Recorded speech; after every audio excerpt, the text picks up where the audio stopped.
दोस्तों नमस्कार। आज हम शुरुआत करेंगे अनुलोम विलोम से। अनुलोम विलोम करेंगे पहले, इसके बाद जो है बच्चों को कुछ बताएंगे।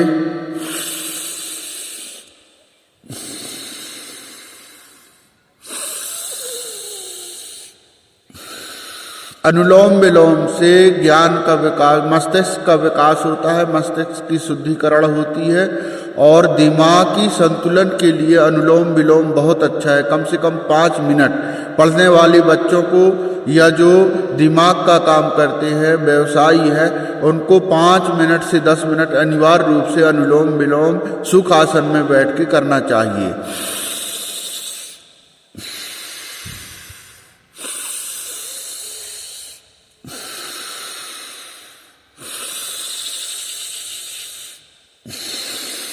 जिसको जितनी देर तक हो सके उतने देर तक करना है।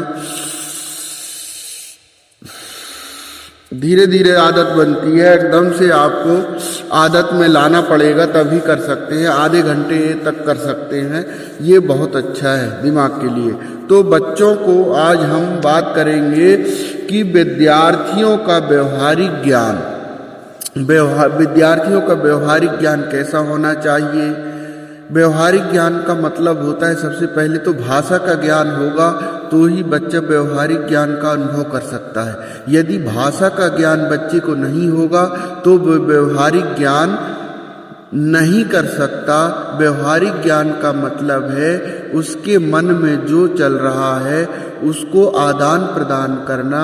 हम किसी के साथ, अपने दोस्तों के साथ, पढ़ने वाले बच्चों के साथ, गुरु के साथ, माता पिता के साथ या अन्य रिश्तेदारों के साथ हमारा व्यवहारिक ज्ञान कैसा होता है, इस विषय पर ही हम चर्चा कर रहे हैं, ताकि व्यवहारिक ज्ञान से बच्चे अच्छा व्यवहार, कुशल व्यवहार ला सकें और अपने व्यवहार में सुधार के लिए प्रयास कर सकें।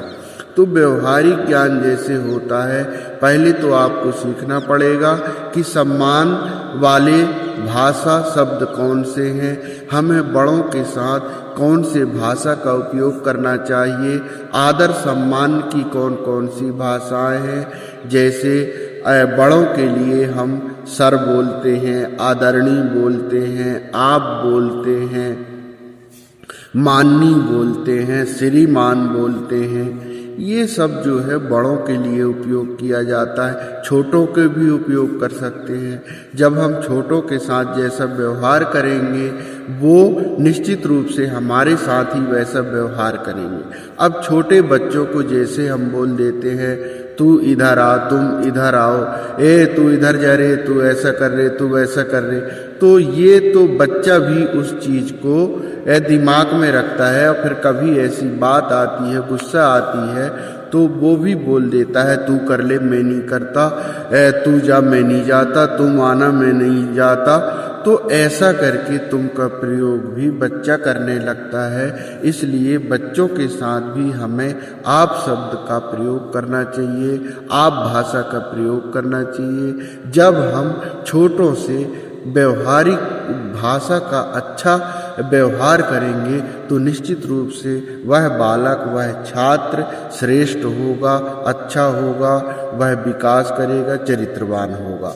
तो भाषा का शिक्षा में बहुत बड़ा प्रभाव होता है। इसलिए व्यवहारिक ज्ञान अनौपचारिक शिक्षा होती है, ये स्कूल में नहीं दी जाती है, स्कूल में भी दी जाती है, लेकिन पाठ्यक्रम आधारित शिक्षा अधिकांश बच्चों को स्कूल में दी जाती है। इसलिए व्यवहारिक ज्ञान का जो विषय है वो घर में बच्चों को अधिकांश सिखाने का प्रयास करना चाहिए, अर्थ सहित समझाना चाहिए कि हम आप किसको बोलते हैं, हम क्या, मतलब भाषा का जो व्यवहारिक ज्ञान है वो अधिकांश बच्चे माता पिता से सीखते हैं और वही अपने जीवन में उतारते हैं।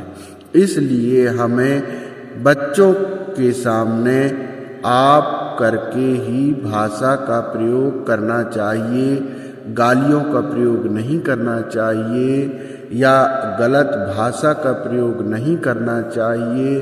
बच्चों को मारने से, क्रोध करने से बच्चों के मस्तिष्क में कोई प्रभाव नहीं पड़ता है, जब तक कि हम बच्चों के मन को ना बदलें, उनके अपने आप कार्य कुशलता को चेंज ना करें, उनके दिमाग में वो बात ना डालें जो बच्चा स्वयं से करने लगे, तब तक हमको बच्चे पर कोई असर समझ में नहीं आएगा।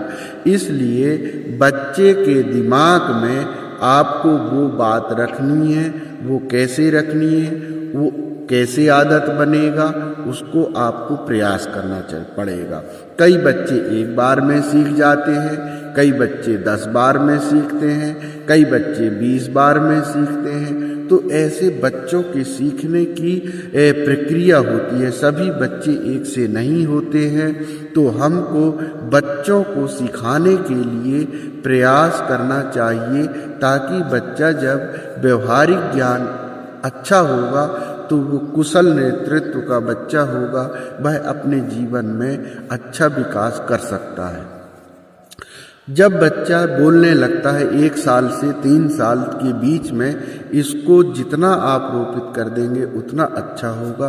1 साल से 3 साल 4 साल के बच्चे को आप बहुत कुछ सिखा सकते हैं, लेकिन हमको सिखाने में कितनी कठिनाई होगी, इसका अभ्यास आपको करना होगा, आपको समय देना होगा, तभी बच्चा अपने शिखर, अपने मंजिल तक पहुंच सकता है। किसी भी चीज़ को पाने के लिए उसमें परिश्रम की आवश्यकता होती है। इसलिए हम जब बच्चे को सिखाने में जितना मेहनत करेंगे, बच्चा उतना अच्छा होगा।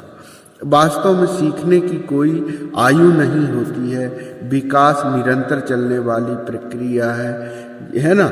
इसलिए दिमाग जो है का कुछ ना कुछ व्यक्ति सोचते रहता है, करते रहता है। हम हमेशा कुछ ना कुछ सीखते रहते हैं। व्यक्ति में कुछ कमियां जरूर रहती है, चाहे हम हो, आप हो, कोई भी हो। इसलिए हमें जो है निरंतर अच्छी चीज़ों को सीखने का प्रयास करना चाहिए। यही हमको जीवन का मुख्य उद्देश्य होना चाहिए कि हम अच्छी चीज़ों को, कितने ज़्यादा चीज़ों को सीख सकते हैं। तो हो गया आज के लिए इतना ही। नमस्ते। सब्सक्राइब जरूर करिए।